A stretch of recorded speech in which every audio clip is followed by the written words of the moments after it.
Olá, sejam bem-vindos a mais um vídeo sobre os estudos do tarô mitológico e hoje a gente vai falar sobre o arcano O Sol, representado no tarô mitológico pelo deus Apolo. Se você gosta desse tipo de conteúdo e quer apoiar a gente de alguma forma, lembra de curtir o vídeo, de compartilhar e também de se inscrever aqui no canal, porque toda semana, toda sexta-feira, a gente tem vídeo novo às 7 horas da manhã. E aqui a gente vê a carta do Sol no tarô mitológico. Aqui a gente vê uma figura masculina, ele tem uma coroa de louros e a gente vê que também atrás aqui tem uma certa coroa aparecendo os raios do Sol. Ele tem asas douradas, ele segura com a mão esquerda dele uma harpa e com a outra mão um arco. Ele veste essa túnica branca, a gente vê atrás dele um pórtico dourado e ele tá num cenário aí verdejante com céu azul. E vamos à simbologia dessa carta. Então, primeiro que a gente vai falar é de Apolo. O Apolo simboliza a cura dos sofrimentos e dos medos através da música, porque a música transforma a escuridão em luz e em significado. A coroa de louros, representando a homenagem aos vencedores, o espírito empreendedor e também a vitória. Aqui as flechas de Apolo, que são flechas de longo alcance, representam a nossa parte que pode enxergar o propósito e a razão da experiência antes de tê-los processado emocionalmente. É como se a gente entendesse mais racionalmente por que aquilo está acontecendo sem se deixar levar pela emoção. E aqui com a carta de Waite, só para a gente ter uma referência, né? Para você até que já viu as aulas do tarô de Waite, quais são as igualdades e as diferenças dessa carta. Bom, aqui a gente tem Apolo e aqui no caso a gente tem uma criança que ela também tá com a coroa. Aqui no tarô de Waite o símbolo da vitória é a bandeira, também os girassóis.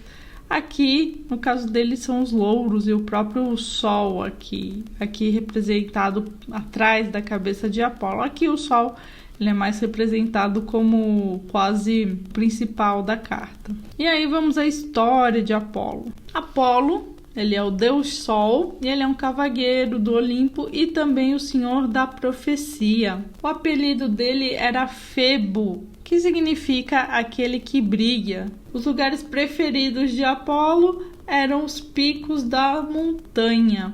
Ele era filho de Zeus e Leto, a deusa da noite. Para variar, mais um filho aí de Zeus fora do casamento. O Apolo ele não foi alimentado pela mãe dele, mas sim por néctar e doce de ambrósia, que fez com que ele ainda bebê fosse cheio de energia. O arco e a flecha de Apolo foram forjados por Hefesto, o deus da forja. A gente vê que Hefesto não apareceu em nenhuma das cartas aqui dos arcanos maiores, mas que ele sempre está contribuindo para alguma coisa. Ele sempre aparece aí fazendo alguma coisa em alguns momentos. Só uma curiosidade aí que eu percebi. E aí, Apolo estava procurando um santuário para ele.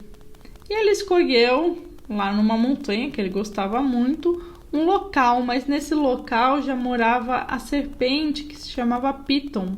E a Piton era um ser, né, uma criatura, um monstro, enviado por Hera para destruir a mãe de Apolo. Apolo acaba matando a Piton uma flecha e ele mesmo se coroa com louros e chama este lugar de Santuário dos Delfos, que é onde vai se estabelecer o oráculo de Delfos. O oráculo de Delfos ele está em diversas histórias da mitologia grega e da própria Grécia. A gente tem Sócrates, por exemplo, filósofo, né, famoso, que acaba meio que sendo morto, digamos assim, por causa do oráculo. O Sócrates vai ao oráculo e o oráculo fala para ele, o oráculo de Delfos, fala para ele, olha, você é o homem mais sábio da Grécia. E ele fica se questionando, não é possível, eu não sou. Ele mesmo espalha essa notícia para todo mundo. O oráculo falou que eu sou o homem mais sábio da Grécia. E aí as pessoas ficam de olho nele, ele também é um filósofo ali muito intrigante, que fica perguntando várias coisas sempre às pessoas, mas ele sempre duvidou dessa informação do oráculo. Mas os governantes ali, os políticos, vendo essa habilidade de Sócrates, que até o oráculo reconheceu, eles acabam condenando ele à morte, sem um motivo muito plausível. Mas o oráculo de Delfos, ele tá ali em diversas histórias, onde a pessoa vai, tem uma informação, e a partir disso a pessoa tenta tomar um outro rumo, mas no fim, parece até que por ela tomar esse outro rumo, as coisas acabam acontecendo do jeito que o oráculo falou. Aqui a imagem de Apolo com a Piton, não dá pra ver muito bem, tá meio escura a imagem, mas a Piton era ela era parecida com uma cobra grande, mas meio dragão também, e era um ser, um monstro aí grande, tá? Aqui o local onde era o oráculo de Delfos, e o oráculo de Delfos, ele era interpretado por uma sacerdotisa que era a Pitonisa. Aqui representado nessa imagem, a Pitonisa, que era como se Apolo falasse só com essa sacerdotisa e ela passava essa informação. Mas esse oráculo, ele era muito ambíguo e também muito vago, sabe? Que nem para quem assistiu Caverna do Dragão, mais ou menos que nem Mestre dos Magos. Você interpreta do jeito que você achar melhor. E Apolo, como todos os deuses do Olimpo, não era só coisa boa. As flechas de Apolo podiam matar tanto animais quanto homens, e por isso ele era considerado o deus da morte brusca. Mas ele também era curador e podia dissipar as doenças e as sombras. E vamos aos significados e as representações de Apolo. Apolo representa o poder da consciência em dissipar a escuridão, aquela luz que vem para dissipar a escuridão. Representa também o impulso para a consciência, aquele momento em que eu tô ficando consciente, em que as coisas estão mais claras para mim. Ele representa o espírito do impulso intelectual junto com a visão do futuro, que seria o ideal de perfeição. Quer dizer, eu tenho um intelecto, mas eu também tenho uma visão do futuro. Eu consigo ser, é como se eu conseguisse ser racional e intuitivo ao mesmo tempo, ter clareza, tudo junto. Ele também representa esperança, fé, o significado e o propósito da jornada humana. Então, qual que é o significado da nossa vida? Qual que é o propósito que a gente tem nessa vida? Ele representa a luta contra a superstição, a ignorância, o fatalismo e o desespero. Mas também o lado negativo aí dessa representação é uma luz excessiva que não respeita o tempo das coisas. Então, Apolo, ele é muito rápido, é como se ele quisesse tudo para ontem. Então, é muita luz querendo trazer as coisas à consciência de qualquer jeito, mas às vezes a gente tem que dar tempo ao tempo. Às vezes alguma coisa acontece na nossa vida e a gente já quer resolver.